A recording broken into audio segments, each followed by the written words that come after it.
Hey y'all, hi. So I'm gonna build a custom eyeshadow palette today. I want it to be small and I want it to be inspired by the Natasha Denona My Dream palette and the Huda Beauty, what's it called? Empowered? Is that what it's called? Is that really what it's called? The Huda Beauty palette that I talked about in new makeup releases that I feel like is very Natasha Denona My Dream. Both of those palettes are kind of leading the charge with this trend towards murky, smoky plum and gold going into fall. And it's a trend that I didn't think that I was into until I actively duped the vibes of the Natasha Denona My Dream eyeshadow palette onto my eyes and loved the look that I ended up with. I've been wanting to recreate that look, replicate that look, create variations on the theme of that look onto my eyes ever since I did that. And I've had to kind of hunt and peck among my eyeshadows in order to do it because they're not all compiled in one place. So I'm gonna do that today, basically give myself the tools to mess with that color idea, that sort of color trend more easily. I just want to compile the tools to do that so that I can have them at my fingertips. The palette might end up outgrowing this little mini magnetic palette. If it does, I'll just use a different magnetic palette, but I'm hoping that I can keep it extremely edited. If this is your first time watching my channel and you like this, then I hope you'll subscribe. I love makeup. Sometimes I review new makeup and I often play with my old makeup. Now, let's go ahead and get into the meat of the video.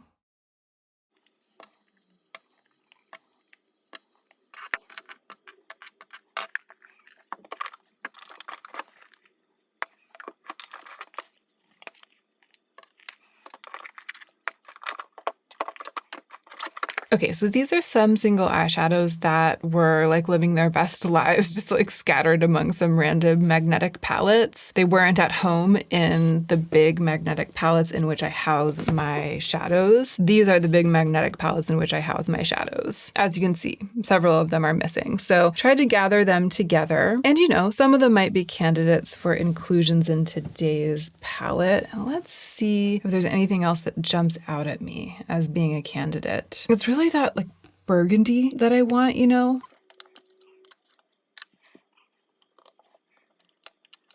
And even though I didn't play with gold when I was duping the vibes of that palette, I do feel like gold is one of the important aspects of this trend, and I think it would be a gas to include it in my palette.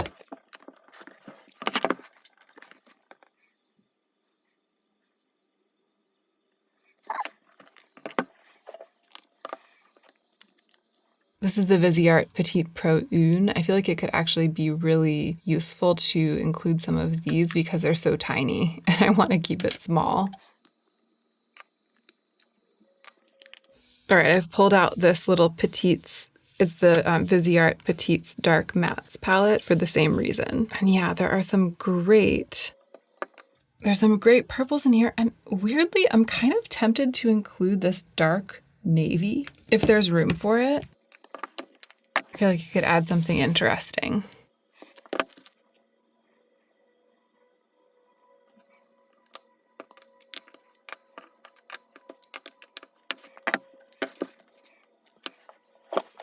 Y'all, I don't have my depotting tool handy, but I just can't go on without something. So I went and got this steak knife and I'm going to use it.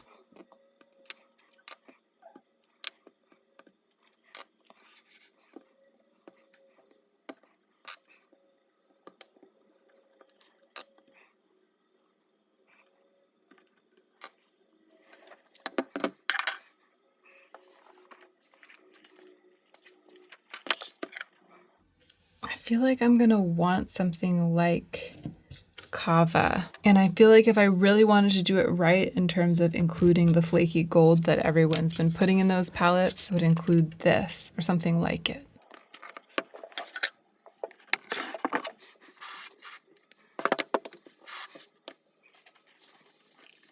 Okay, these are far too many shadows to fit in this little palette, but I feel optimistic that I might be able to narrow it down because there are definitely some repeats, and there are also some here that I didn't even select with this palette in mind. They were just the ones that were bumping around to begin with. Let's go deliberately. So I definitely want to include Kiln Cleona Kiln was the base of the look that I built in that Duping the Vibes video. I mean, it was the star of the show. I basically built the entire look using this. And then I added a little bit of a sheer wash of sparkle and some, I think, dark brown or dark eggplant in the outer corner, and that was it. So this is going to be the star of my palette too. Wow, look at that. Someone recently told me that the way that you show a multi-chrome on camera is with a mirror, and it's totally working. Yeah, you can really see the flip, how it flips to like a mucky yellow, kind of like a mucky dark gold. So beautiful. And there is a little bit of a flash of green in that gold. I don't know if you're getting it even with this technique, but that's better than I've been able to do before. Amazing. So that's in for sure. And then we need that eggplant, right? We need that dark purple. And there are so many different versions of that here.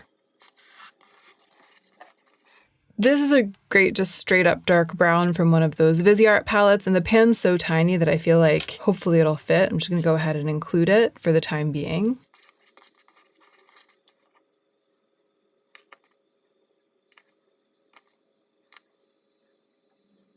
Okay, here we have a ColourPop shadow from the It's a Mood palette, and then the 3 Viseart shadows. I really want to include this ColourPop shadow because I love what a dirty, like blackened grape it is. And then of these 3, I feel like this sort of wine-colored burgundy there is the one that I want. This last one isn't a matte, and it's looking a little bit desultory for me for this. I'm gonna go ahead and include this one. This one, the first and the third that I swatched there.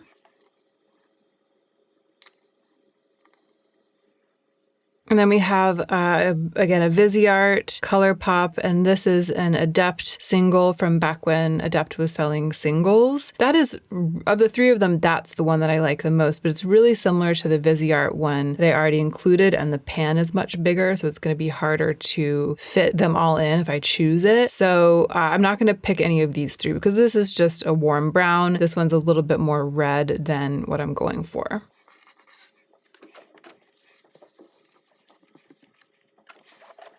Okay, with that, I basically have everything I need to create the look that I created when I was duping the vibes, except for a sheer sparkly shade.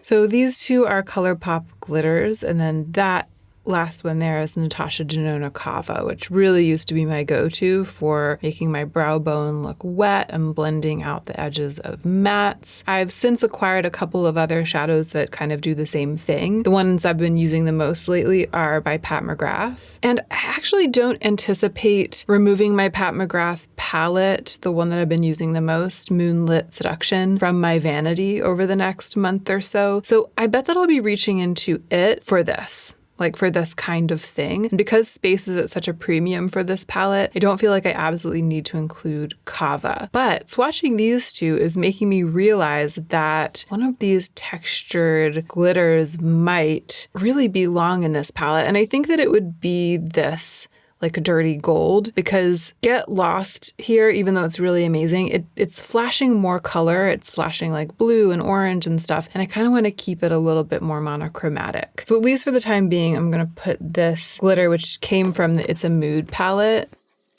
It looks like it was called Ritual. I'm going to put it in.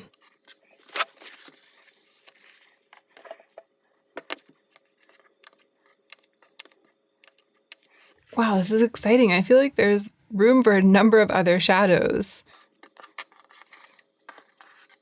These were all just randomly part of the group. I don't think that any of them are really in the running. This looked really pretty to me in the ColourPop palette when I was selecting shadows, but now that I have it like pulled out of the palette, it's looking really peachy, and I just don't feel like I want to include it. I was feeling like it was more of a soft gold, but it's actually very copper peach. This eyeshadow from Lethal Cosmetics, which is called Symbiosis, might be a better option if I decide to include kind of a soft, warm gold. I'm not sure I want to. What I am sure that I want, though, is to include black.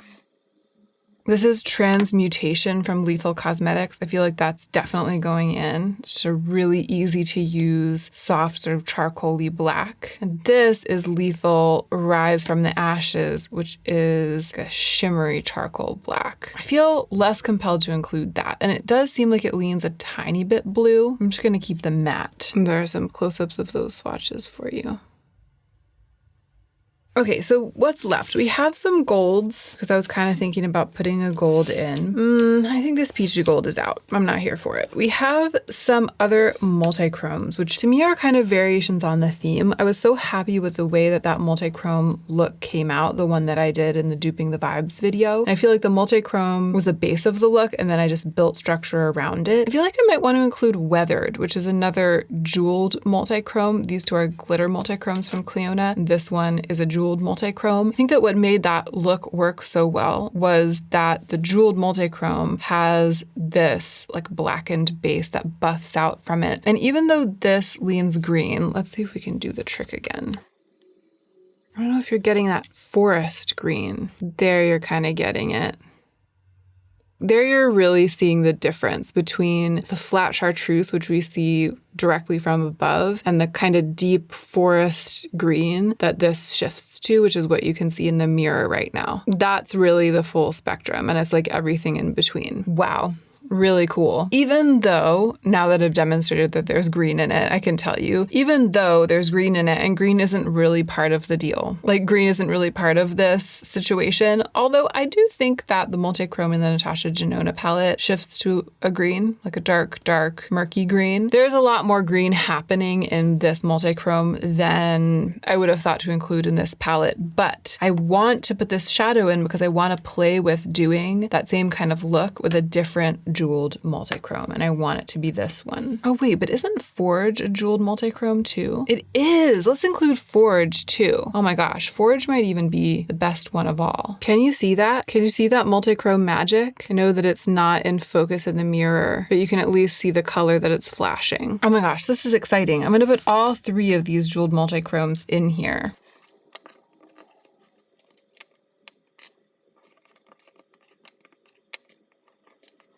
They are basically going to provide three different bases for that same look. And then we have the burgundy and the black to build structure. And the question just remains, which others of these to pop in kind of for fun. Actually, I think I'm gonna put this navy in there just because there's room for it. And you know, there's room for another Viseart shadow right there. So I'm just gonna pop that little purple in there. And the question is just what to put here. It's like one of these, basically. I don't know. I'm tempted to use this bronzy gold because it's more in my wheelhouse. Like that's an easier shadow for me to use. But I think I want to sort of toy with the aspect of those palettes that doesn't work for me as well, like doesn't appeal to me as much, and see what happens. Yeah, I want it to be this rich kind of bumblebee gold from the Natasha Denona gold palette. I want it to be that. I might not use it, I want it to be in there. Or do I? Because I feel like if I did let myself include this one or Cleona Ornamental, this is too much of that sort of like limey gold. Yeah, no, I don't want that in there.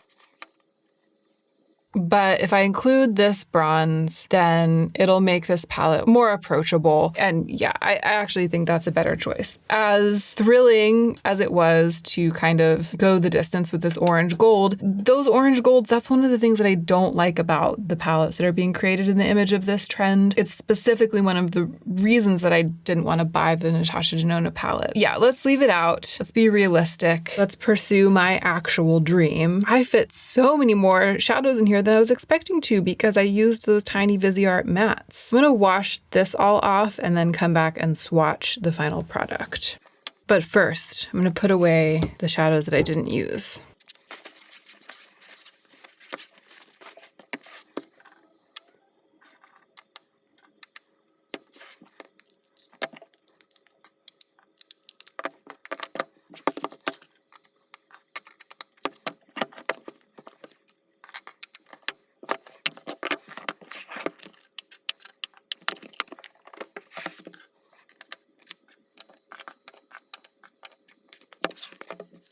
Okay, here we are. It's looking surprisingly colorful from this angle. You know, those multi-chromes on the eyes, they look a little bit grungier than this. Like you're just getting like a straight beam of color from each one of them. So I feel like it's giving the illusion of like a more colorful palette than it is, but it's definitely more colorful than I was expecting it to be. Even in reality, it surprised me. It's like it's exactly what I wanted, but it also surprised me. I've been surprised by my own dream. Let's watch it out.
Goodness gracious, it almost looks like a rainbow palette. I'm absolutely shocked. But of course, there's red in there, and there's green in there, and there's sort of a peachy orange, and there's that yellow gold. Then there's that navy. So I thought it was just going to be plummy purple and maybe some grungy bronze, but we've ended up with red, orange, yellow, green, blue, purple, and grungy bronze as well. I think I'm still going to be getting those sort of like grungy, plummy, sort of monochromatic, smoky looks from it. But the palette itself really looks like a grungy rainbow. It's not at all what I was expecting. The Viseart mattes also swatched really badly, and I can't remember the last time I swatched Viseart mattes. I want to say that I vaguely remember having it be this way before. I do know that they perform really well on the eyes, and maybe there are some of those matte shadows that don't swatch the way that they perform. High quality mattes are sometimes like that. In my experience, they're really high quality, but you know, using the palette is what will tell the tale. Unfortunately, we're not getting as gratifying a palette of swatches as we would be getting if I had used other mattes that swatch better, but I'm definitely no less excited to use the palette because of that. And you can still get a sense of what it's going to be like. This is really furthering the point that I made in a recent video that the way that a palette looks is often not really aligned with the way that your eyes are going to look when you use that palette, because often there are more colors in a palette than you would put at one time on your eyes. So I don't imagine myself using this chartreuse and this blue together. I mean, maybe I would use them, but if I did, there probably wouldn't also be like red and peach in that look. I guess what I'm trying to say is that as a grungy rainbow, I'll have options that kind of run the gamut from a greenish navy chartreusey look through to a look that flashes red, all grounded in these plummy mattes. But I don't envision myself ending up with rainbow looks from this palette. It's just sort of a trick of the eye. And that's true whether you're forward engineering, like going from rainbow palette to the looks, or reverse engineering, which is what I was doing, kind of going from the looks that I want backwards to compile a palette that will allow me to create those looks. Needless to say, this was an enjoyable adventure. I'm pleased with myself for having fit the final product into this tiny little palette and having it be so dynamic. I really hope that you enjoyed watching. I hope you will subscribe, and I hope that you will remember to take extra good care of yourself so that you can be the most effective